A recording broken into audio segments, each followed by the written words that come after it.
Bong Basics. To begin, we want to make sure that we're holding our nunchuck properly. Remember that as you hold the nunchuck, you want to keep your fingers right beside the top of the weapon. Make sure that your forefinger is wrapped around the edge. That way you have better control. The lower you hold the weapon, the less control you'll have, and the more likely you'll be to hit yourself. So make sure you hold it up to the top as much as possible without holding onto the string. As we spin our weapon, we want to make sure that we're going towards the front and then to our back. So if you're looking from this sideways, we're going up as if you were hitting yourself towards the nose. Don't spin the nunchuck forward, as there are very few strikes that go that direction.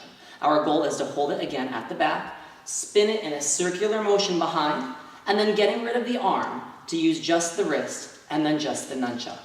That's how we spin for basic strikes. As you're doing this nunchuck forms, there are two types of helicopters that you'll need to know: a stepping helicopter and a jumping helicopter. Both helicopters utilize a step-reverse-step format, similar to the step-reverse side kick in Ssahng 5. If I'm doing a stepping helicopter strike, I'm going to start with the nunchuck over my back shoulder.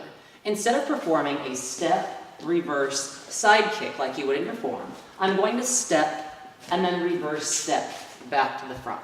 As I'm stepping, each step will be timed with a strike from my nunchuck. So a stepping helicopter would look like this, with a step and strike, going over the head, reverse step and strike.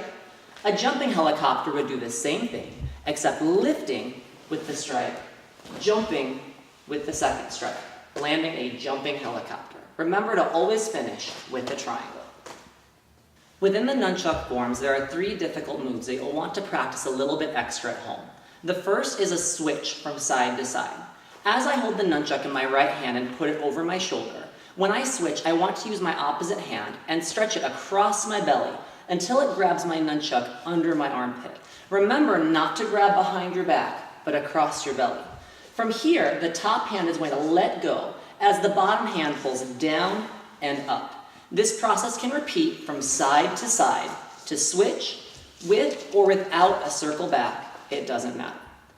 The second move that you'll want to work on is a 360 wrist roll rotation. To perform a 360 wrist roll, I'm going to start with my nunchuck holding right at the top as we learned in our basic segment. As I hit to my left side, the goal is to take the second side of the nunchuck and wrap it around my hand. Going slowly, that might look like this. Once it's wrapped over, I'm going to let go of the nunchuck that I have, turn my wrist upside down to grab the new side, and pull it to the right side of my body.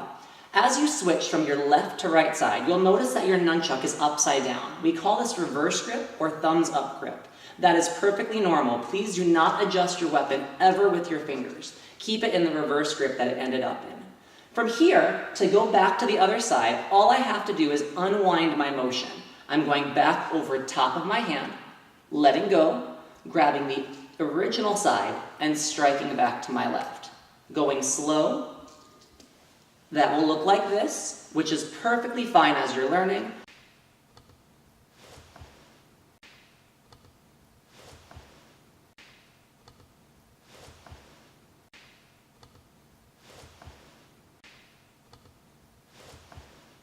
Faster will look like this.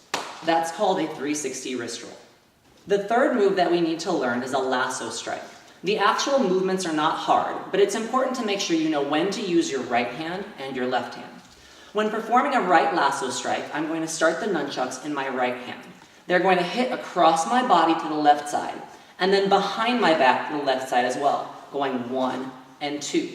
However, instead of letting it roll from one body part to the other, I'm going to take my left hand and place it on my back, palm facing out, which makes it easy to grab as the nunchuck comes at me. From here, I'm going to hit my left side and grab behind. Again, from a different point of view, hitting on my left side and grabbing behind. If my left hand grabs the nunchuck, that's the hand that's going to pull it out. I'm going to pull it out and around my body to make sure that the rotation goes circular around my neck and back to my shoulder. If you're having trouble getting it around your neck, it may be because you're starting low and bringing the nunchuck up high. Remember that if you start from the bottom to the top, as it rotates around your body, it's going to hit you in the back. However, if you start horizontally and bring it across, it will roll over your neck.